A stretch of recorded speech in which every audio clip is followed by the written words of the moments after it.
wanted to ask how you guys interface or communicate with stakeholders and with the media in your organizations. So Mari-chan, do you want to start? Okay, communication is something that is quite important, especially in Philippine society. Especially these days, we have social media, and the Philippines is probably the largest user of social media in the world. So we have a separate division that handles all of our official information. They are also the same division that conducts teacher trainings and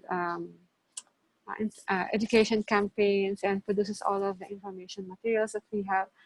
But but when we have a crisis, for example, we have a lot of media who are coming to the office and trying to get the information out, and we partner with them.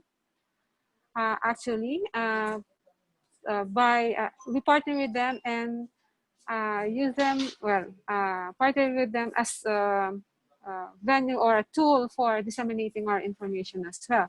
So when we have a crisis, we have a spokesperson, appointed spokesperson, that would typically be the division chief or other officers in charge, or in the main office. But in the observatory and the local frontline observatory, we will have the resident volcanologist who will be the spokesperson for the local media there. So all of the information has to be coming from one person. Sometimes the head of our agency, Undersecretary Solidum, well, most of the time, he also speaks for our organization. But we usually meet so that we can have a coherent message or a scientifically more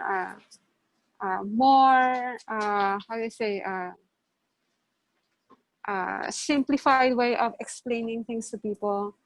So, and then our social media engagement is monitored and monitored by our outreach division. So we try to communicate in all platforms of media our data. So yeah, that's the way we communicate.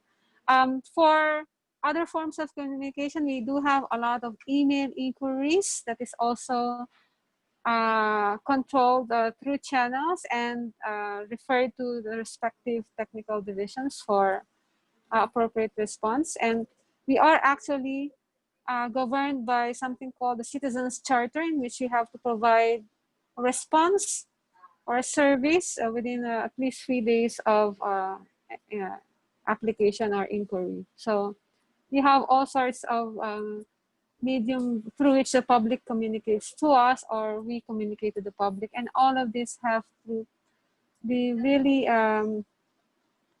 thought about, regulated, or regulated, so that we will have a single, coherent, and accurate message out to the public. Great. Haru, can you answer that question from your perspective? Yeah.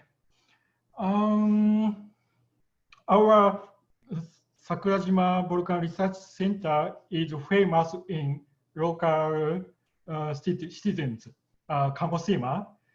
For example, Professor Iguchi, who is one of vice president of IAVCEI, very famous in Kagoshima. So when happened in Sakurajima and other volcano, all media rushed to Professor Iguchi. So he should answer all of them. So he will be busy. Few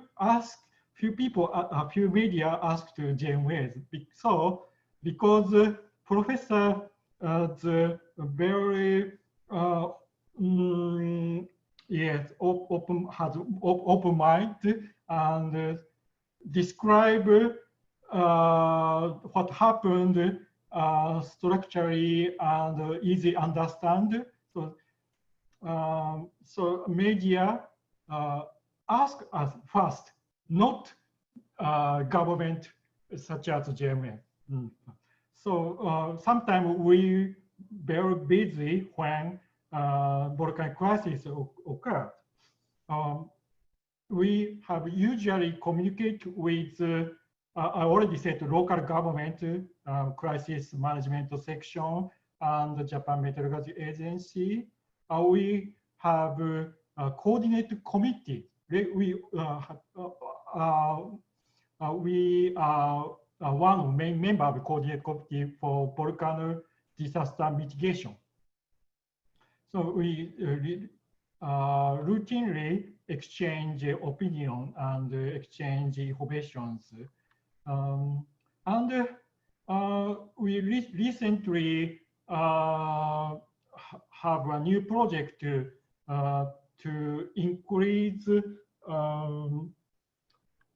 literacy of volcanic disaster literacy with NGOs and also with social scientists in Japan. One of them, our project is conduct questionnaire survey about volcanic disaster mitigation. For example, do you know the volcanic alert level? In Kagoshima, most of people already knows, but outside Kagoshima, few people knows. So we just started such kind of questionnaire survey recently. Thank you. Sebastian, do you communicate with stakeholders and the media and such? Yeah, a lot of the times I have to deal with that. Most of the times we have a communication coordinator for the whole geological survey, and he's the one that receives probably the media, and then when there's something with volcanoes, I'm the one that has to be there. And if I'm not available, there's our leading seismology that covers for me. As for the relationship with our stakeholders, since 2016, we have a new national risk management law, which divides into two councils, a national council and a federal council, because we're federal countries. Provinces are autonomous regarding risk operational. So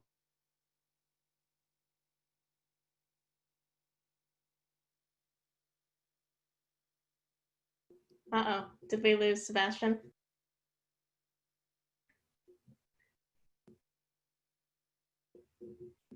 I think.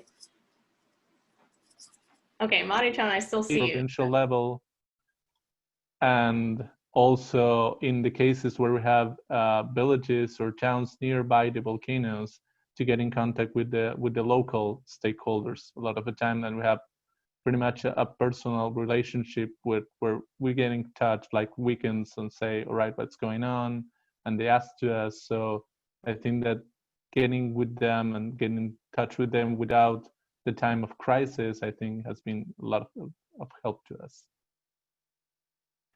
Yeah, we lost you there briefly, but I think sorry. came back. And I don't think we lost too much of the information.